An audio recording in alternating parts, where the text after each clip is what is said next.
Assalamualaikum warahmatullahi wabarakatuh. Selamat pagi menjelang siang semua. Kepada yang terhormat Ibu Vera Ismail selaku dosen mata kuliah Manajemen Keuangan Syariah dan juga teman-teman mahasiswa semua. Semoga pada kesempatan kali ini kita semua diberikan kesehatan agar presentasi yang kami sampaikan dapat berjalan dengan lancar. Topik yang akan kita bahas hari ini yaitu mengenai konsep dasar keuangan syariah. Saya, Serin Rahmadamayanti dengan NPM 21030200034 selaku moderator. Sebelumnya saya akan memperkenalkan anggota kelompok kami yang terdiri dari Aulia Putri Yulianti dengan NPM 210302006, Nur Cahyati dengan NPM 210302006, Nur Hamila dengan NPM 210300027, Rima Melati dengan NPM 21030200030, Satria Yoga Irawan dengan NPM 210300031. Baik, selanjutnya adalah penyajian materi yang akan dibawakan oleh kelompok 1. Kepada pemateri pertama, saya persilahkan. Baik, materi yang pertama akan kami bahas yaitu mengenai pengertian keuangan syariah. Keuangan syariah adalah keuangan yang berprinsipkan kepada syariah, yaitu berpegang teguh kepada Al-Quran dan hadis. Di dalam keuangan syariah, terdapat manajemen keuangan syariah. Manajemen keuangan syariah sendiri memiliki arti yaitu pengaturan keuangan perusahaan yang berdasarkan prinsip-prinsip syariah. Kemudian, kegiatan manajemen keuangan yaitu mencangkup perencanaan keuangan, analisis, dan pengendalian keuangan. Adapun orang yang melakukan kegiatan keuangan disebut dengan manajer keuangan. Konsep keuangan dalam Islam. Mekanisme keuangan Islam yang dijalankan oleh lembaga keuangan tidak dapat dipisahkan dari konsep-konsep syariah yang mengatur mekanisme produk dan operasionalnya.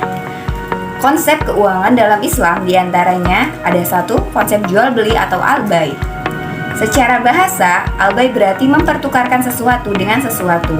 Secara terminologi, sebagaimana diungkapkan oleh Taqiyuddin, jual beli adalah saling tukar-menukar, saling menerima dan dapat dikelola atau tasyaruf dengan ijab kabul dengan cara yang sesuai dengan syaratnya. Yang kedua ada konsep syirkah atau perseroan. Syirkah atau perseroan merupakan bahasa berarti al-ihtilat yang artinya campur atau percampuran. Menurut terminologi, sebagaimana diungkapkan Idris Ahmad, syirkah sama dengan syirkat dagang. Sedangkan menurut syarat, syirkah adalah transaksi antara dua orang atau lebih. Yang keduanya sepakat untuk melakukan kerja yang bersifat finansial dengan tujuan mencari keuntungan. Yang ketiga, ada konsep mudarabah atau kirat atau bagi hasil. Mudarabah berasal dari kata al-drab, yang berarti secara harfiah adalah bepergian atau berjalan. Dalam Quran surat Al-Muzammil ayat 20 selain itu disebutkan kirat yang berasal dari kata kardu berarti al-karbu atau potongan. Dan yang terakhir adalah konsep ariyah atau pinjaman. Ariyah menurut bahasa berarti pinjaman, sedangkan menurut istilah sebagaimana pendapat ulama Syafi'iyah, ariyah adalah kebolehan mengambil manfaat dari seseorang yang membebaskannya. Itu fungsi dan tujuan keuangan syariah. Peran utama keuangan syariah itu untuk menciptakan insentif alokasi yang efisien atas keuangan dan sumber daya yang nyata untuk tujuan kompetensi. Dengan fungsi tersebut dapat disimpulkan bahwa menurut perspektif Islam ada 3 tujuan perbankan dan keuangan syariah, yaitu yang pertama ada penghapusan bunga dan semua transaksi keuangan dan semua pembaruan aktivitas keuangan dan perbankan agar sesuai dengan prinsip Islam. Yang kedua ada pencapaian distribusi pendapatan dan kekayaan yang wajar. Yang ketiga ada promosi pembangunan ekonomi.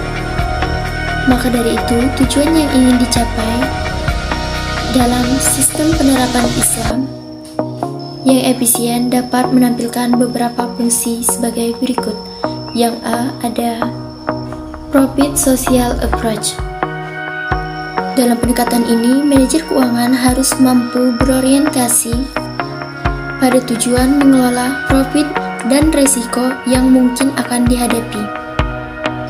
Perusahaan serta manajer keuangan harus mampu melakukan pengawasan dan pengendalian terhadap seluruh aktivitas perusahaan dengan cara berhati-hati.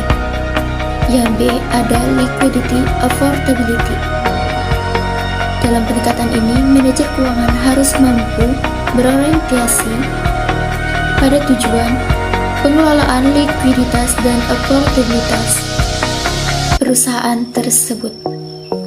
Maka dari itu, tujuan di atas dapat digarisbawahi, yaitu untuk memaksimalisasi profit dan memaksimalisasi kemakmuran pemegang saham dengan cara menilai perusahaan melalui nilai perusahaan. Fungsi utama manajemen keuangan yang pertama ada perencanaan ramalan keuangan. Departemen keuangan harus melakukan interaksi dengan departemen lainnya dan bersama-sama merencanakan kegiatan yang harus dilakukan oleh perusahaan untuk mencapai tujuan. Yang kedua, keputusan permodalan, investasi dan pertumbuhan perusahaan. Departemen keuangan yang diwakili oleh manajer keuangan berfungsi menghimpun dana yang dibutuhkan dalam jangka pendek maupun dalam jangka panjang di perusahaan tersebut. Yang ketiga ada pengendalian. Departemen ini berfungsi untuk melakukan pengendalian operasi perusahaan agar tidak menyimpang dari tujuan sebelumnya atau tujuan yang telah direncanakan. Dan yang terakhir ada hubungan dengan pasar modal. Sekian. Ruang lingkup keuangan syariah ada lembaga keuangan bank dan lembaga keuangan non-bank. Keuangan bank merupakan lembaga yang memberikan jasa keuangan yang lengkap. Lembaga keuangan bank secara operasional dibina atau diawasi oleh Bank Indonesia sebagai bank sentral di Indonesia. Sedangkan pembinaan dan pengawasan dari sisi pemenuhan prinsip-prinsip syariah dilakukan oleh Dewan Syariah Nasional atau disebut dengan MUI. Lembaga keuangan bank terdiri dari Bank Umum Syariah dan Bank Pembiayaan Rakyat Syariah. Bank Umum merupakan bank syariah yang dalam kegiatannya memberikan jasa dalam lalu lintas pembayaran. Bank Pembiayaan Rakyat Syariah berfungsi sebagai pelaksana sebagian fungsi bank umum, tetapi di tingkat regionalnya dengan melandaskan kepada prinsip-prinsip syariah. Lembaga keuangan non-bank. Lembaga keuangan non-bank merupakan lembaga keuangan yang lebih banyak jenisnya dari lembaga keuangan bank. Pembiayaan dan pengawasan dari sisi pemenuhan prinsip-prinsip syariah dilakukan oleh Dewan Syariah Nasional MUI. Lembaga keuangan syariah non-bank antara lain ada pasar modal. Pasar modal merupakan tempat pertemuan dan melakukan transaksi antara pencari dana atau disebut dengan emiten dengan para penanam modal atau disebut dengan investor. Prinsip-prinsip syariah berdasarkan Quran dan hadis.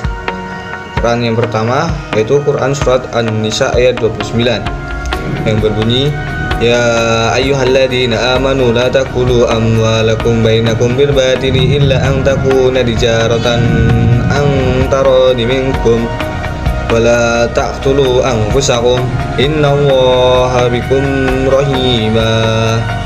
Yang artinya, hai orang-orang yang beriman, janganlah kamu saling memakan harta sama kalian dengan jalan yang batil, kecuali dengan jalan perdagangan yang berlaku dengan suka sama suka di antara kamu. Quran Surat An-Nisa ayat 29. Ayat di atas mempertegaskan bahwasanya dalam jual beli tidak dibenarkan adanya unsur saling mencurangi. Akan tetapi, perlu adanya saling kerelaan antara kedua belah pihak dalam melakukan transaksi jual beli, sehingga kedua belah pihak tidak ada saling dirugikan. Yang kedua, Quran Surat Al-Maidah ayat 2 yang berbunyi, Ya ayyuhalladzina amanu la tuhillu sya'irallahi wala syahrul harama wala hadaya wala qalaida wala aminal baital harama yabtaghuna fadlan min rabbihim wa ridwana wa idza halaltum fastadu wala yajrimannakum syana'anu qaumin an saddukum 'anil masjidil harami an ta'tadu wa ta'awanu 'alal birri wat taqwa wa la ta'awanu 'alal ismi wal udwan wattaqullah innallaha syadidul iqab. Yang artinya, wahai orang-orang yang beriman, janganlah kamu melanggar syiar-syiar kesucian Allah, dan jangan melanggar kehormatan bulan-bulan haram. Jangan mengganggu hadiah hewan-hewan kurban dan ayat hewan-hewan kurban yang diberi tanda, dan jangan pula mengganggu orang-orang yang mengunjungi Baitul Haram. Mereka mencari karunia dan keridhaan Tuhannya, tetapi apabila kamu telah menyelesaikan ihram, maka bolehlah kamu berburu, jangan sampai kebencianmu kepada suatu kaum karena mereka menghalang-halangimu dari Masjid Haram, mendorongmu berbuat melampaui batas kepada mereka, dan tolong menolonglah kamu dalam mengajarkan kebajikan dan takwa, dan jangan tolong menolong dalam berbuat dosa dan permusuhan. Bertakwalah kepada Allah, sungguh Allah sangat berat siksaannya. Demikian presentasi yang dapat kelompok 1 sampaikan. Selanjutnya adalah sesi tanya jawab. Tapi sebelumnya kami tutup dulu video presentasi ini. Bila ada salah kata kami mohon maaf, kepada Allah kami mohon ampun. Kami akhiri, wassalamualaikum warahmatullahi wabarakatuh.